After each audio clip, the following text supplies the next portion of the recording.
Para aquellos que quieren mejorar su vida devocional, para los que necesitan ayuda espiritual, para todos los que desean un contacto diario con Dios, presentamos Radio Amanecer en Estudio, un alimento espiritual para tu alma. Con nosotros, el conductor de esta entrega, Pastor Juan Francisco Scroggins. Amados amigos, apreciados oyentes de Radio Amanecer, estamos avanzando en esta semana. Hemos tenido un tema de mucho interés, la buena noticia del juicio. Eso es como el Evangelio. El Evangelio es buena noticia. Y hemos estudiado en esta semana ese tema en sentido general, que el juicio es una buena noticia para el pueblo de Dios. No debemos vivir con temor. El pasaje de la Biblia que nos ha servido de fundamento durante la semana se registra en Apocalipsis capítulo 14, versículo 7. Decía a gran voz: temed a Dios y denle gloria, porque ha llegado la hora de su juicio. Y adoren al que hizo el cielo y la tierra, el mar y las fuentes de las aguas. Este fue el pasaje de la Biblia que nos sirvió de fundamento durante toda la semana, y hoy estamos arribando a nuestro estudio final, un estudio para reflexionar, para meditar en lo que hemos aprendido y, por supuesto, enfatizar sobre puntos sumamente importantes que estuvimos estudiando durante toda la semana. Nos place en gran manera dar la bienvenida a nuestro estudio en este día a cada creyente que está en tierras extranjeras, que da seguimiento a cada uno de nuestros estudios a través de la internet, y por supuesto un gran honor y un placer tener aquí en cabina al pastor Cristian Veras haciendo los comentarios a estas lecciones. Muchas bendiciones, pastor. Bendiciones, mi estimado amigo, que la paz del Todopoderoso pueda hoy y siempre estar contigo. Amén, muchas gracias. Y contigo también, amigo y hermano, que nos sintonizas a esta hora y que nos escuchas. Bendiciones, un abrazo, y que el Espíritu de Dios pueda dirigirte en este momento que vamos a estudiar su palabra. Oramos. Gracias, Padre Santo. Nos permites en este momento poder dilucidar a través de la dirección del Espíritu Santo estos conceptos tan interesantes. Ayúdanos, por favor, y que los comentarios que hagamos en este día y el resto del trimestre sean dirigidos por ti. Oramos en el nombre de Jesús. Amén. Amén. Un punto muy importante que estuvimos tratando en esta semana tenía que ver con la misericordia y el juicio de Dios, y muy a tono con lo que es la buena noticia del juicio. Pues vamos a revisar algunas declaraciones importantes que encontramos en declaraciones de una autora que el Espíritu Santo la utilizó para dar algunos temas de interés para la iglesia, de mucho interés para la iglesia, y nos referimos a la autora norteamericana Ellen White. Vamos a contemplar algunas declaraciones poderosas, unas revelaciones que el Espíritu de profecía nos da con respecto al estado del pueblo de Dios en los últimos días, en el tiempo del juicio y del fin del mundo.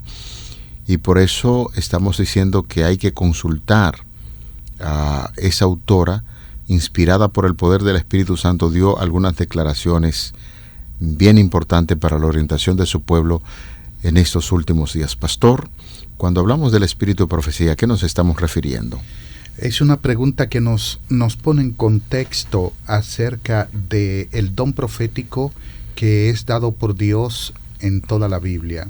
El espíritu de profecía no es solo, no estamos hablando, cuando decimos espíritu de profecía, solo del don profético que le fue conferido a Elena de White, sino a todos los profetas bíblicos que transmiten la voz de Dios, su palabra, de una forma audible.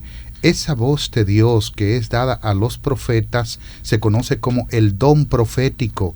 Por eso, en 2 de Crónicas, capítulo 20, versículo 20, Josafat hizo un llamado de creer a Dios y creer a sus profetas, porque estos últimos comunican la voz del Señor. En ese aspecto, entonces, un profeta tiene el don de profecía.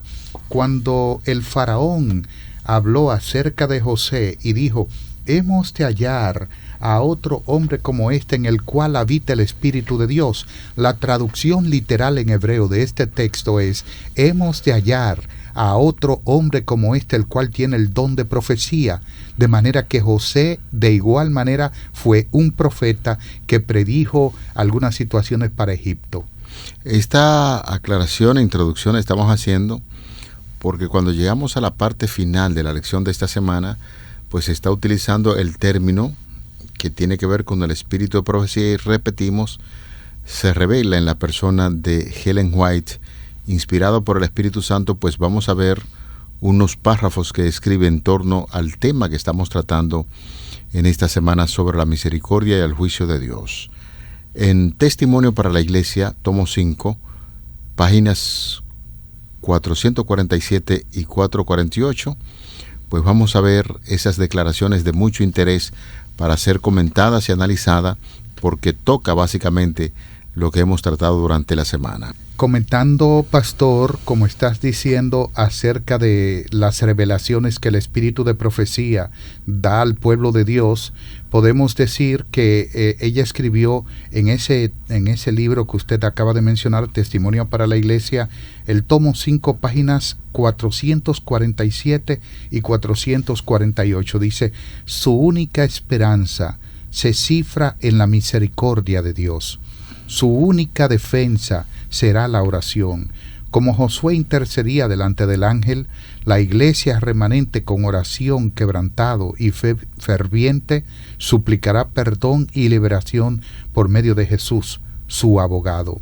Sus miembros serán completamente conscientes del carácter pecaminoso de su vida, verán su debilidad e indignidad, y mientras se miren a sí mismos estarán por desesperar.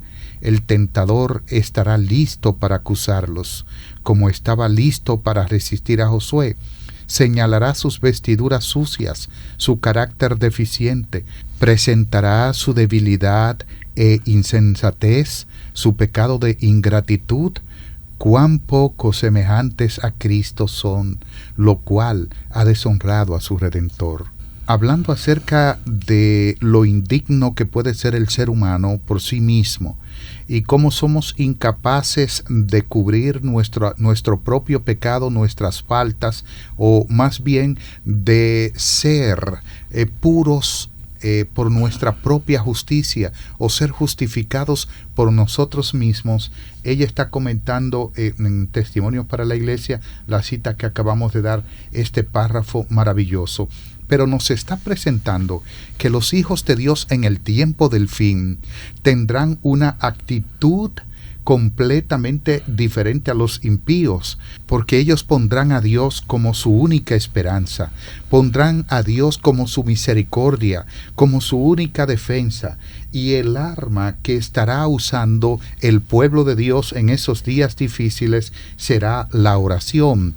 Es por eso, pastor y mis estimados amigos, que los hijos de Dios en esos días se darán cuenta, o nos daremos cuenta, que nuestra única forma de suplicar perdón y liberación es a través de Jesús, quien es nuestro abogado y que nos confiere su justicia imputada. Fíjese, pastor, cómo ella en forma brillante va dilucidando en este párrafo lo que es el juicio de Dios. Usted sabe que para ilustrar en términos generales, en un juicio terrenal existe un fiscal quien se encarga de acusar y de presentar evidencias claras, tratando de ser bien específico y definido contra una persona que se lleva a un juicio, determinando el fiscal o pensando que la persona que esté en el banquillo de los acusados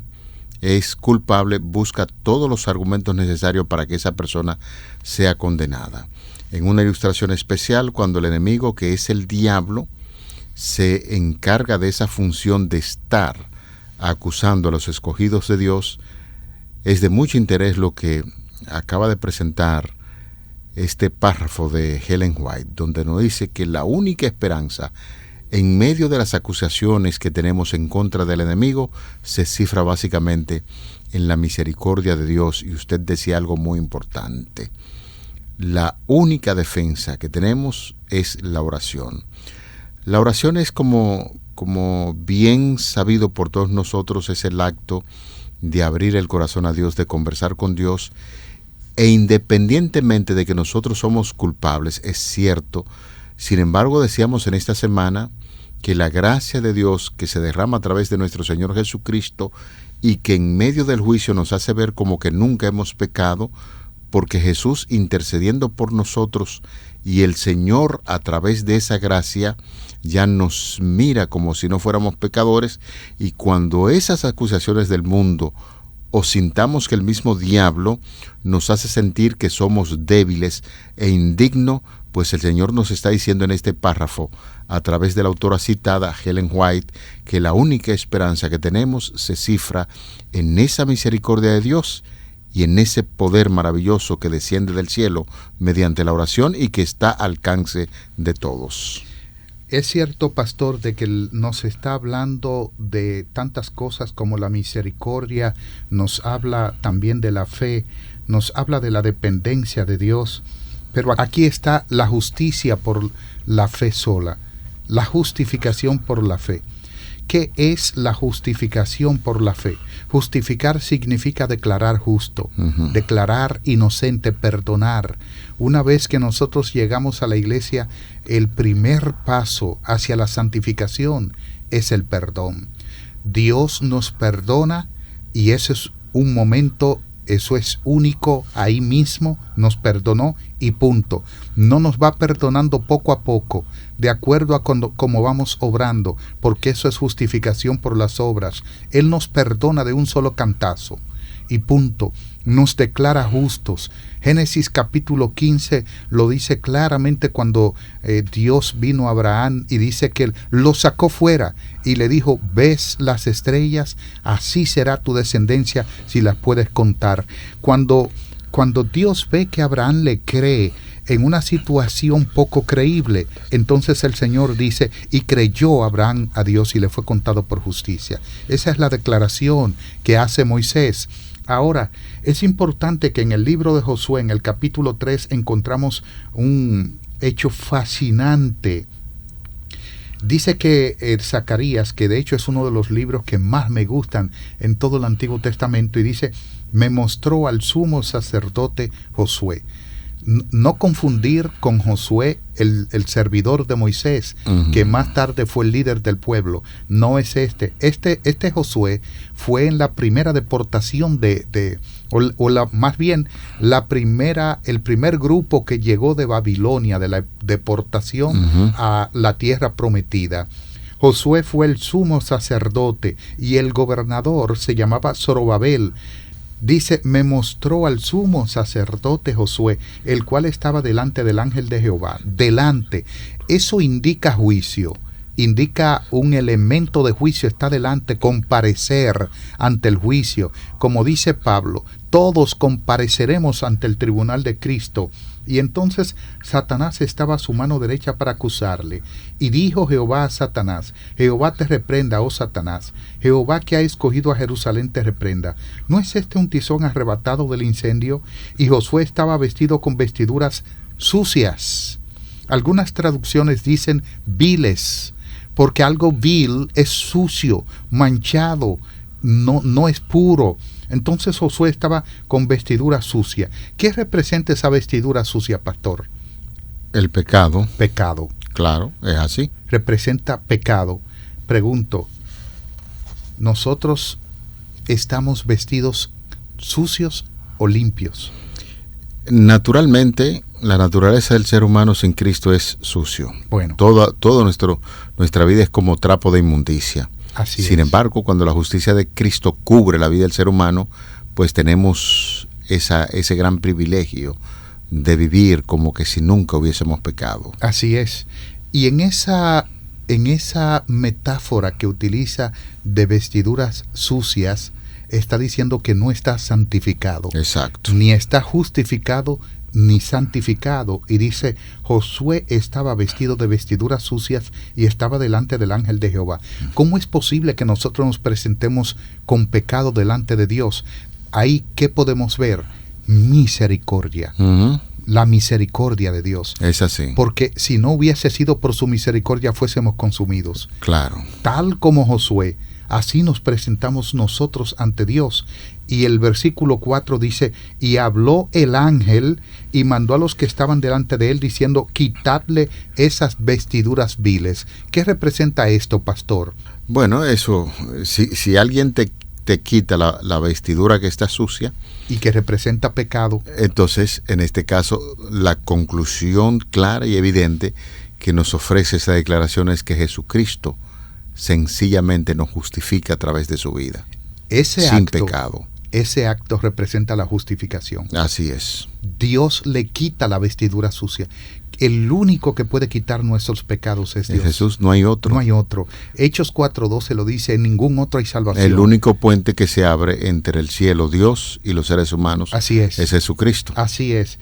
Jeremías capítulo 2, versículo 22 dice, aunque te laves con lejía y amontones jabón sobre ti, la mancha de tu pecado permanecerá siempre delante de mí. Porque Jesús es el único que nos puede declarar justos. Y miren lo que dice, he quitado de ti tu pecado y te he hecho vestir de vestiduras limpias. Así es. Si te quitan la vestidura sucia, representa pecado, y te vistieron con una vestidura limpia, ¿qué representa eso? No, eso significa la santificación, y la santificación es un proceso de toda la vida. La justificación es un proceso, ¿cómo, pastor? La justificación sencillamente te declara justo durante ese momento. Y entonces la santificación es el proceso de toda la vida. Porque cada día tenemos que caminar con Dios. De ahí podemos hablar de la justicia impartida y de la justicia que es imputada. Que es lo mismo.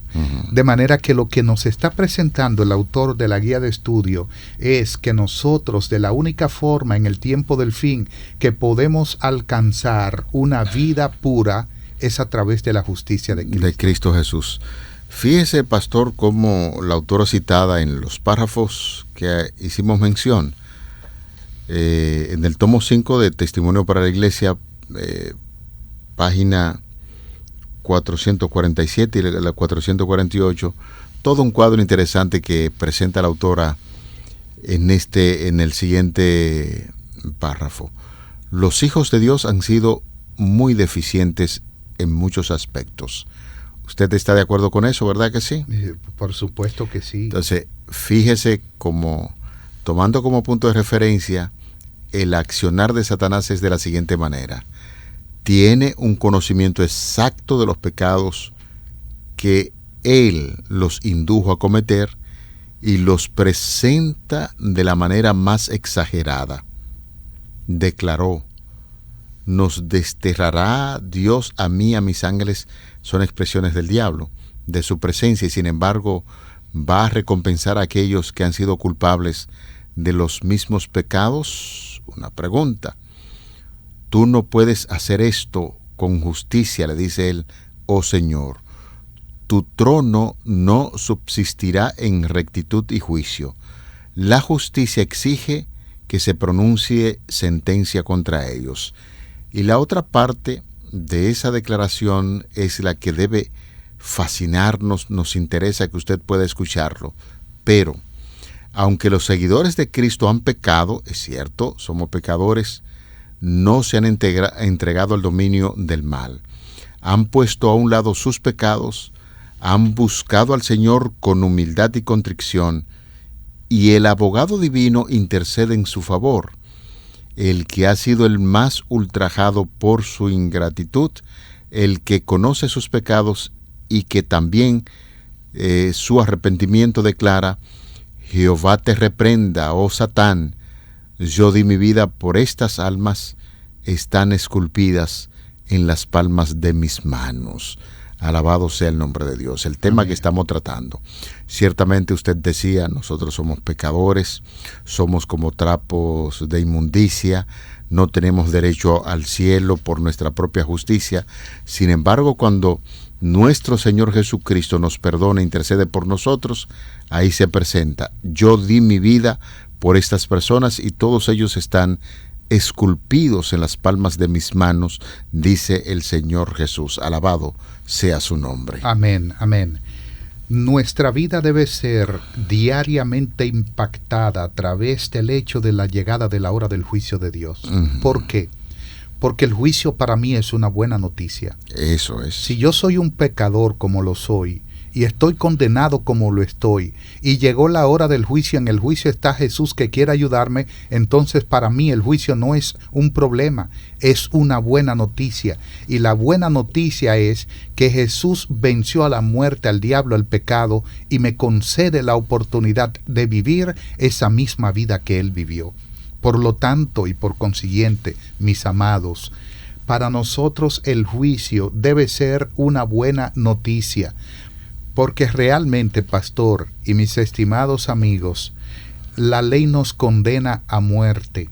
Nos dice el que peca, muere, ¿no? Romanos 6:23. 23. Porque la paga del pecado es muerte, más la dádiva de Dios es vida eterna en Cristo Jesús, Usted Señor se lo nuestro. sabe de memoria. Y el 3:23 se acuerda. Romanos 3:23, si no mal recuerdo, dice: por cuanto todos pecaron, están destituidos de la gloria de Dios. Si el 6:23 dice que la paga del pecado es muerte, y el 3:23 dice que todos pecamos, entonces ¿cuántos estamos condenados a morir? Todos. Entonces, si todos estamos condenados a morir y Dios está convocando a un juicio para ayudarnos, ¿qué es el juicio para mí? Por eso yo siempre digo, sea bienvenido el juicio de Dios, porque en ese juicio están arreglando mi caso. Ahí Dios está buscando, y escúchalo bien, estimado amigo, en el juicio investigador, Dios está buscando la forma de salvarte. Y esos registros que se llevan en ese juicio, lo que se está indicando es sencillamente que el Señor escribe allí las razones por las cuales te salvará a ti y a mí. Amén. Por eso decimos que Dios es misericordioso, un Dios de amor y un juez amoroso y eterno que está a nuestro favor en el juicio divino. El concepto terrenal que hemos tenido acerca del juicio hace que muchos cristianos piensen en el juicio como algo terrible. Pero en esta semana nos hemos encargado de hablar justo el gran beneficio que tenemos nosotros, los pecadores, los que vivimos en inmundicia. Ya todo eso se va transformando en la medida en que Cristo va ocupando el lugar central de nuestros corazones y decidimos servirle voluntariamente. De manera que, apreciado amigo, querido hermano, si por mucho tiempo has vivido con estos conceptos, estas ideas que nos separan de Dios por un juicio, dé gloria a Dios junto a nosotros que glorificamos al Señor, porque el juicio, en lugar de ser una oportunidad para condenación, es un lugar de liberación, donde Cristo el justo intercede por nosotros y nos declara inocente.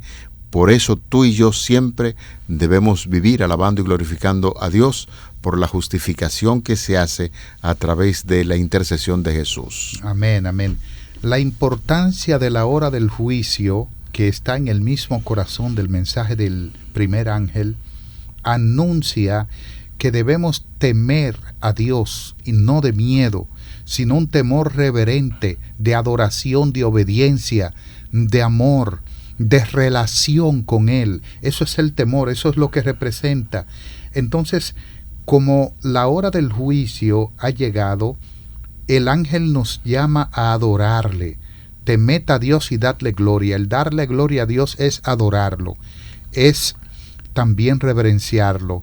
Este tema que está graficado aquí en el mensaje del primer ángel está hablando de que la hora del juicio es importante. ¿Y sabes por qué, pastor y estimados amigos? ¿Por qué la hora del juicio es importante? Si tú me preguntas, pastor, una razón a mí, dame una razón por qué la hora del juicio es importante. Pregúntame. Bueno, pastor, usted que ha hablado tanto acerca del juicio y sigue insistiendo en el juicio, ¿por qué es importante? Deme una razón. La hora del juicio para mí es importante porque el juicio se da próximo a la segunda venida de Cristo.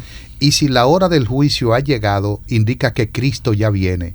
Y si Él viene y me está preparando un lugar, entonces para mí también es una buena noticia. Alabado sea el nombre de Dios. Por eso, mis amados, la hora del juicio ha llegado y fue una de las entregas que estuvimos analizando durante la semana. De hecho, la próxima lección que vamos a estudiar lleva ese título. Así es. La hora de su juicio. De manera que, cerrando así en la parte final, quisimos establecer la idea, el concepto de la hora de su juicio para presentar esa plataforma y prepararnos para las grandes verdades que en la próxima semana estaremos estudiando justo sobre la hora de su juicio.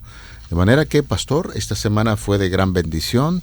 Tuvimos el privilegio de compartir con nuestros amables hermanos y amigos temas de mucho interés y que, por supuesto, hemos empleado estos minutos para hablar de la importancia de la hora de su juicio, de la misericordia y el juicio de Dios, de una escena magnífica. Dimos un vistazo al cielo y hablamos también en esta semana sobre la dignidad de nuestro Señor Jesucristo. Digno es de recibir alabanza porque Él desató estas grandes verdades, el libro, los rollos que contenían estas grandes verdades. Él pudo desatar esos rollos para que nosotros hoy vivamos con esa seguridad de salvación y vida eterna. Les invitamos para que hablemos con nuestro Dios. Gracias, Padre Celestial. Nos has permitido poder estudiar tu palabra en este día. Y cuán reconfortante es saber que la hora de tu juicio ha llegado y que en dicho juicio, aunque los ángeles tienen registros de sobra para condenarnos, tú deseas tan solo borrar esos registros con tu sangre divina y escribir allí pecados perdonados. Amén. Gracias, querido Dios, por ese privilegio, por esa bendición. Oramos en el nombre de Jesús. Amén. Para aquellos que quieren mejorar su vida devocional, para los que necesitan ayuda espiritual, para todos los que desean un contacto diario con Dios, hemos presentado Radio Amanecer en Estudio, un alimento espiritual para tu alma.